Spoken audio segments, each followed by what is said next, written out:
Hello and welcome to Inside Music, episode number 186. As always, I'm your host, James Shotwell, and I hope this finds you well. If you're traveling for the Thanksgiving holiday, I hope that it is not too heavy with traffic and that weather is not too terrible. But if you're listening to this at any point in the future, well, I just hope you're having a good day. My guest this week is none other than Howard Jones, vocalist and founding member of Light the Torch, who's also known for his work with Killswitch Engage, Blood Has Been Shed, and King Fighter, among many other acts. Howard talked to me over the phone earlier this week while he was in Detroit, Michigan, supporting Ice Nine Kills on their fall headlining tour, and we had quite the chat. Over the course of the next 25 to 30 minutes, you're going to hear Howard touch on everything from his current efforts to write the next Light the Torch album, when the band is heading into the studio, his love of the heavy metal Christian band Stryper, as well as stuff having to do with Killswitch Engage, a little bit with King Fighter, and a whole lot more in between. And there's a little bonus guest in this episode. Last weekend, my partner and I, we adopted a rescue dog by the name of Tulip, and about halfway through the show, you may hear her snoring a little bit in the background. She's a little tiny thing with a very loud snore, and we love her to death, but if you hear that in the background, it's not a lawnmower, it's not some construction happening down the street, it is a dog taking a peaceful nap in the middle of an otherwise mundane Tuesday afternoon. So I hope you'll enjoy that little bonus. But before we get to the episode, I have a few quick things to tell you. First and foremost, this episode of Inside Music, as with all episodes of Inside Music, is brought to you by Holics, the industry standard for music promotion. Now, what that means is that Holics helps record labels, publicists, and independent artists share their new and unreleased music with tastemakers. Now, that can be anyone from critics to radio and everybody in between. And they do this with state-of-the-art technology and customizable promos. You can join the likes of Slipknot, Korn, Metallica, Blink-182, Killswitch Engage, Light the Torch, and thousands of other artists by promoting your music through Holics today by visiting holics.com. That's HAULIX.com. Go there and click on the sign-up link in the upper right-hand corner. Choose a plan that fits your needs, and your first month of service is absolutely free. If you hate it, cancel before the month ends and you will never be charged. But if you like it, and I think you will, then you will be promoting through the most trusted promotional source on the internet. Again, that's holics.com, HAULIX.com. I also want to ask that you check out our YouTube channel. It's called Music Biz, that's Music B-I-Z, and we just crossed 400 subscribers.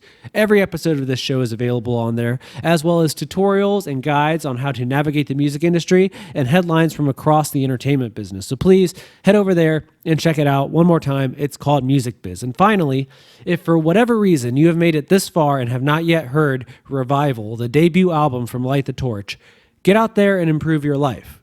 Light the Torch is a fantastic band, and Howard is an iconic frontman in the world of metal, and this record does not disappoint. And before the band drops their next album in 2020, you're going to want to know what they've already done. So get out there and listen to Light the Torch. But right now, all you have to do is sit back, relax, unless you're driving, in which case pay attention, but relax and enjoy this conversation with the one, the only, Howard Jones.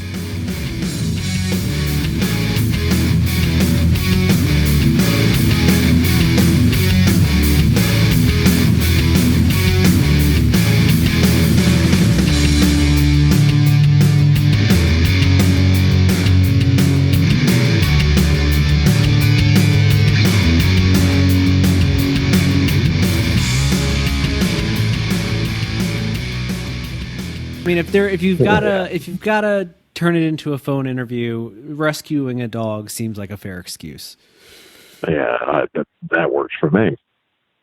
Well, I hope you're having a good day in Detroit. I'm in Grand Rapids on the other side of the state, but I know at least what the weather is probably like in Detroit right now, so I hope you're staying warm. Mm-hmm. Yeah, it actually wasn't that bad today. That's good. Have you guys been able to avoid the cold for most of this tour, or have you been in it? Oh no, there was no avoiding it. Yeah, we've been in the thick of it.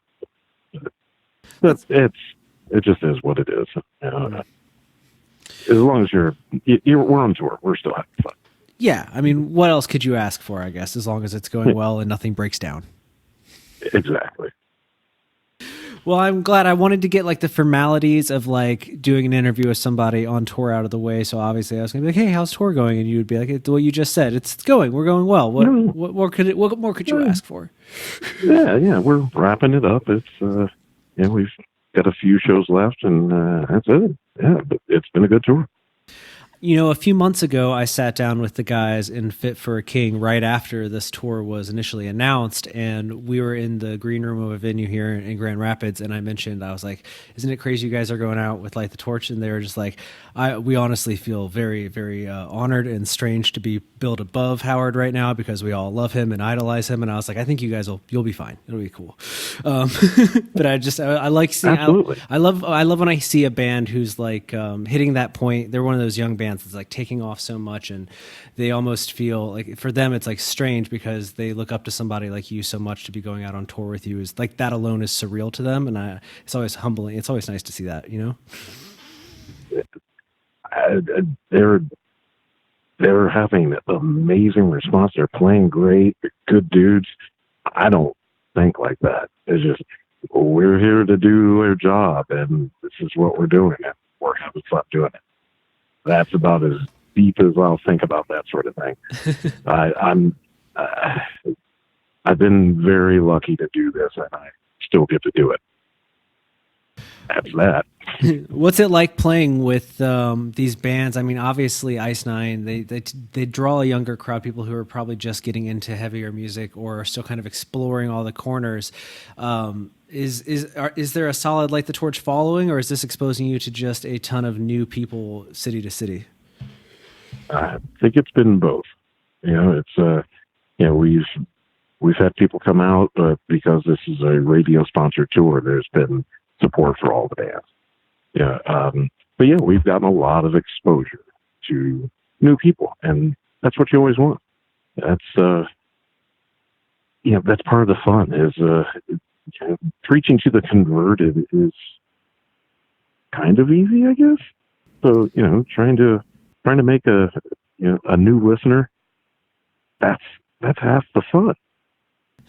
Absolutely. And I mean, I'm sure that you can make new listeners when you go out on headlining tours. I know you guys did a lot of headlining dates over the summer. You were in Battle Creek, Michigan, not that long ago. But I'm sure that go from like a headlining tour to then being in a supporting slot, there's probably some challenges that arise in that situation, or at least you find yourself faced with a different type of audience, because obviously they're not necessarily there to see just you. I don't know. This feels like a lot of overthinking. For me, it's just, I'm going to go out and do this. That's it. I don't think in terms of the crowd being different. That comes with the job. I don't know who's going to be there until I'm standing in front of them. So that's a waste of energy to think like that. I'm there to just do what I do, and I'm going to have fun doing it. That's that. I mean, if I had one self-criticism, it would be that I struggle with thinking what I call thoughts about thoughts, and I like how clear-headed and simple you make things. That's just because I've been doing it for a long time. Everybody has that sort of stuff. And it's just I've been able to kind of navigate it after, I'm no better than anybody. I've just been doing it forever. That's literally all. Repetition, you can get accustomed to things. Understandable. I actually spent the weekend listening to you a bit because I just heard your interview for Jasta's podcast, which I heard after scheduling this with you, and I was like, dang, Jamie got like everything in. He asked you all of the questions. Yeah, he'll do that. I've known him forever, so he tends to not hold back. Well, it was fantastic. I wanted to ask you about something you guys talk about briefly in that show, which is, tell me about your interest in Stryper, because I grew up in a world where that was like the first metal band I heard, because I came from a very Christian household, and I remember seeing the vinyl and being like, what is this? So can you kind of tell me about your history with Stryper?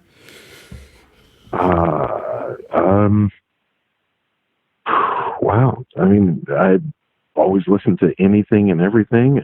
A friend of mine introduced me to it. I was just fascinated. And I mean, the man's got a set of pipes on him. Michael Sweet can sing. And he's an amazing guitarist. And to be able to do them both, fantastic. You watch them play live, they're just on. They don't, they're just they always sound good, and they're good songwriters. So just got into them, and then that kind of evolved over the years from, me and friends of mine liking them and seeing them to all of a sudden Richard Christie and Chris Jericho and I are going to see them and sharing a gold album of Strypers together. And I don't know. We like Stryper. So there you go. There's a few things I love more in music than when you working in music than when you meet other people in the business that you share a band like that, and all of a sudden you're just like, you can all be fans together. Be like, I still love it that much. Yeah, that's kind of the fun of it. And it's sort of like with we have this group text that Chris and Richard and I do, and it's been going on for about 3 or 4 years. And the funny thing is, it's like in the text, Richard doesn't talk about the radio show that he's on all the time. Chris doesn't talk about wrestling or his band. I don't really talk about my band. We talk a lot about Stryper and just other silly things. And that's kind of the nice thing about it. And it's literally become this thing where we've discussed that even on the podcast that we did, where I don't text anyone else on the planet more than those two guys. Don't ask me how that happened. It just did. Ugh, wonderful. And at the very core of it is Stryper. As it should be. We're at a point now where I feel like that's a band that is more people need to celebrate as much as I feel like you and your friends do. It's my dad. Yeah, absolutely should. That's what my dad and I text about. He'll text me and be like, "Did you hear what Michael Sweet's up to recently?" And I'm like, "I know, man. I'm already on top of it." He's like, "Okay, just making sure." There you go. Yeah, spread the word, man. We're still the Yellow and Black Attack still exists. It's still out there. So good, so good. Yeah. Don't sleep on Against the Law. That album, exactly. Even Michael Sweet knocks Against the Law, and that just makes me very upset. He should not do such things. No. If nothing else, everyone that's listening should at least Google image search the Stryper album promo photos from back in the 80s and early 90s. Ugh, art. Absolutely. So much yellow and black, except for Against the Law. They went black and blue. Oh yeah, switched it up on us. What a decision what a discussion that must have been. Guys, we need a new color. Oh yeah. Earth changing, dude. Amazing.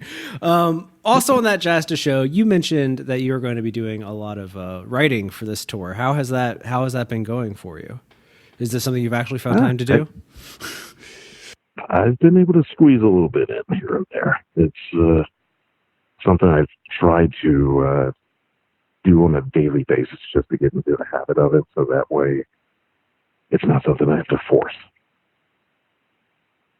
Yeah, I always hear that the best trick to being a good writer is just to do it every single day. Yeah, I didn't know that was a trick. I just figured I'd do it because it seems like the more I do it, the better I got. It's just, no one told me. It just kind of slowly dawned on me over a couple decades. Yeah. See how smart I am? No, I love it. No, that's how we learn. We grow over time. It doesn't matter how long it takes. Yeah. Oh, apparently a lot. Oh, it's always more than you think it will be. Oh, of course. And after this tour wraps up, then is it safe to say you guys are heading into the studio soon, or are you going to finish out the year at home? What's your plan once this all wraps up? We're going to hop in the studio and just put down some ideas and start mapping this out. So yeah, we are in pre-production. That's happening almost immediately after this. That's the kind of thing I love to hear. Is this next release, are you still with Nuclear Blast for this, or is it moved on to a new label already? Oh, we haven't even gotten that far. Okay. Okay. Yeah, we're just finishing the tour and writing.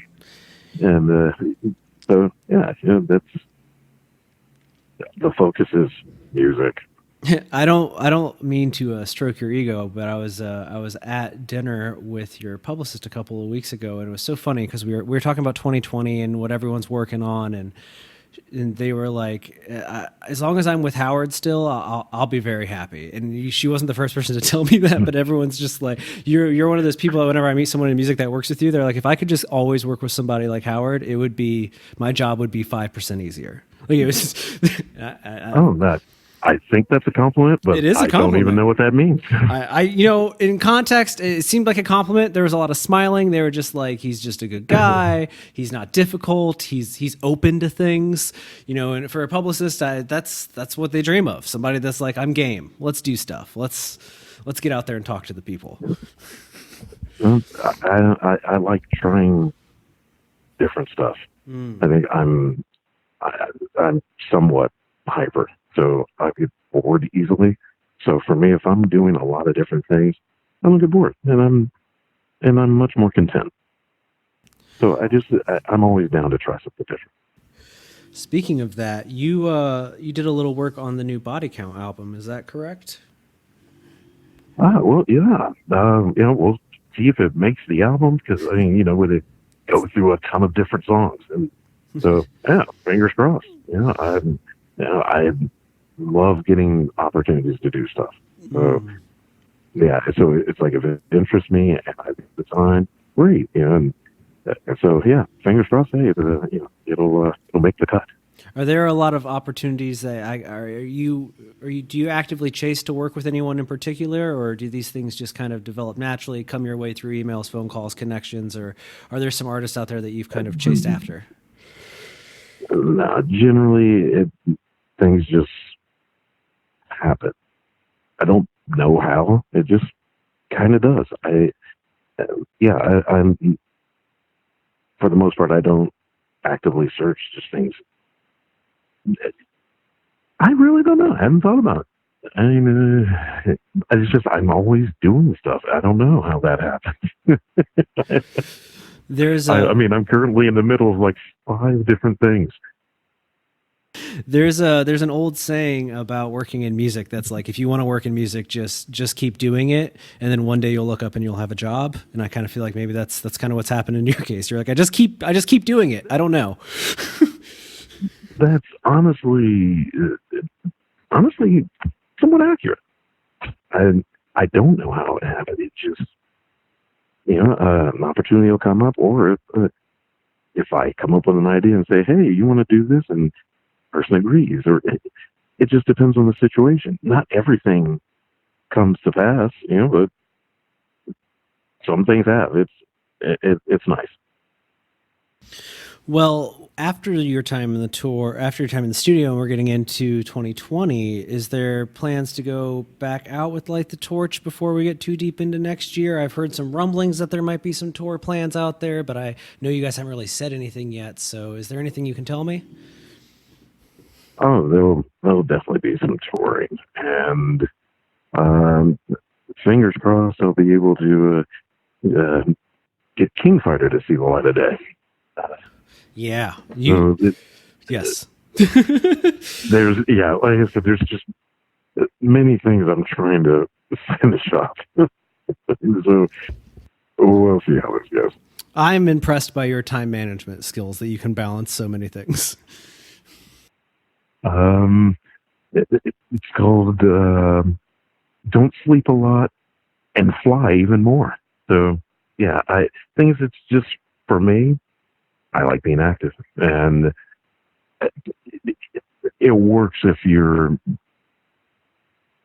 I don't know. I'm just kind of built to spend time on my own. I travel a lot. I spend a lot of time in hotels and planes and all that. So for me, it's I don't know. I like it. I like doing different things, and I've just been very lucky to be able to do it. So yeah, I'll keep pushing as long as I can. Do you have any tips or tricks? How do you manage to stay calm? Because it feels like all the things that you balance and you do, it feels like it would be stressful or it would take a toll. But you generally seem like a pretty happy guy that doesn't make it seem like that you're carrying the weight of the world on your shoulders. So what's your trick? What's your secret to it all? I don't know if I have a trick. I'm just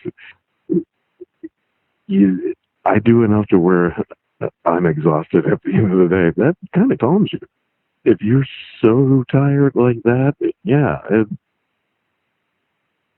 yeah, I don't sleep a lot. Like I get about 3 to 5 hours of sleep. That's my average. So, um, I'm on the go, and so you just the more you do, the more active you are.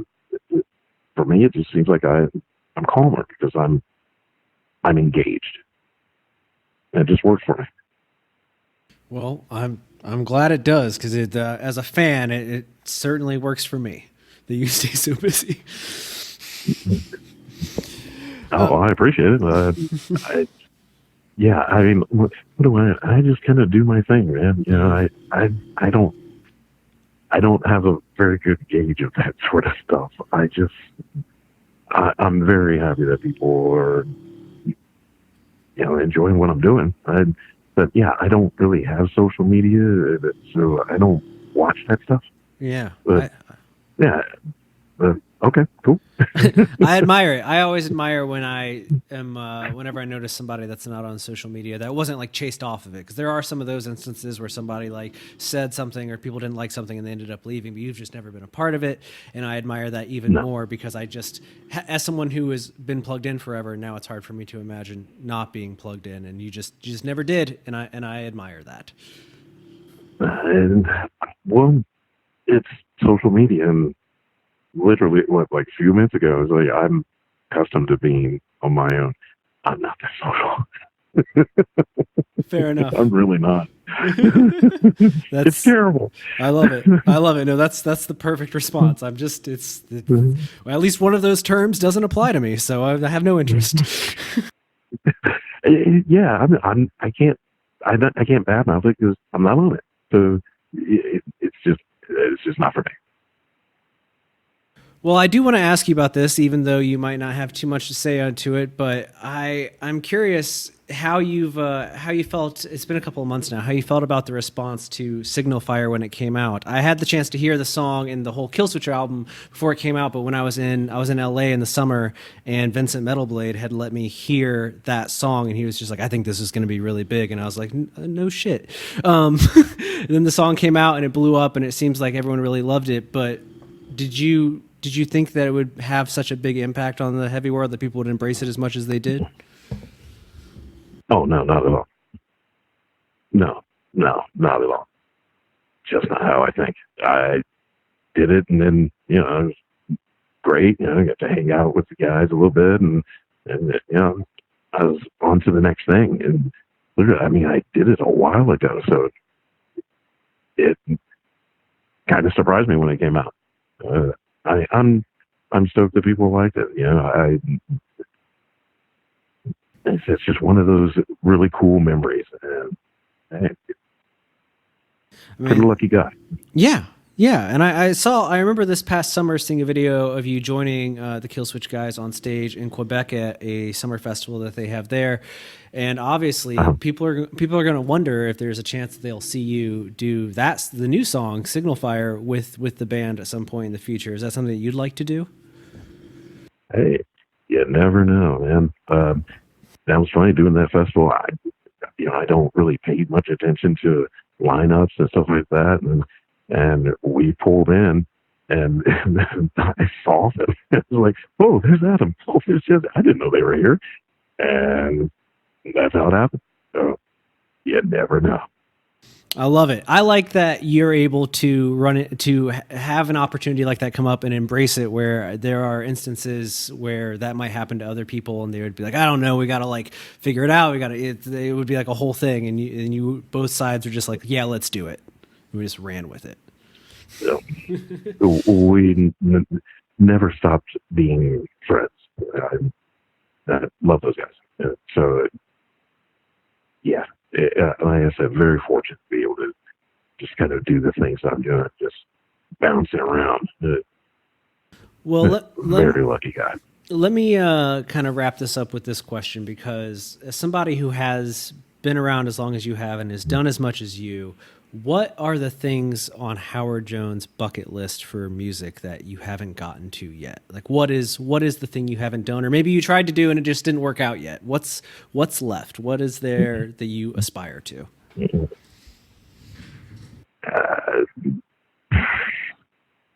That's the thing. There's no end game for me. I'm doing this until I burn out. It's just, and things, there's always different ideas. There's always different things to try. So there's no end game. I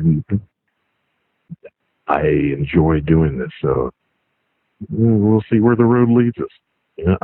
I really don't have a set thing I want. It's just, if it interests me, I'll go for it.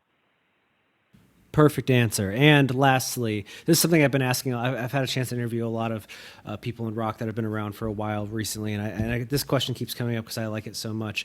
What is, when it comes to songwriting, does it get easier or more difficult to write a song that you really love over time? Like today, Howard today, is it easier to make yourself happy when writing a song than the Howard of 10 years ago?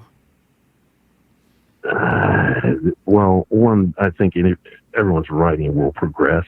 Mm-hmm. I mean, but at the same time, every song's different. So that's kind of it's kind of a vague, and it's a vague answer to a somewhat vague question. It is a little, because every song's different. You just, the way you write a song is not going to be the same because no song is structured exactly the same. So it just depends on the song. Yeah, that's a great answer, because I have talked to some people who will tell me things like, well, I know how to write, we know how to write a song that sounds like our band. You know what I mean? Like, we know how to write something that people would be like, yeah, that's a song by so-and-so. But to write something that they themselves get excited about is a completely different kind of challenge. To be like, well, what interests me as a musician? Yeah. Well, I appreciate you taking the time to talk today. I know you guys have a sold-out show tonight in Detroit and a few more gigs left on this run, right? Oh, yeah. Oh, well, that's great, and that's exciting. People can hopefully see you if there are tickets left for any of the last shows. You'll be in the studio after that, and then hopefully in 2020, you will come back to the other side of Michigan, and we will do this one more time in person. I can even bring the dog if you want. Oh, right on. Hey, I'm always down for a visit with the dog. All right, perfect, man. Well, thank you so much for taking the time. Yeah, no problem. All right, have a great day. All right, you too, man.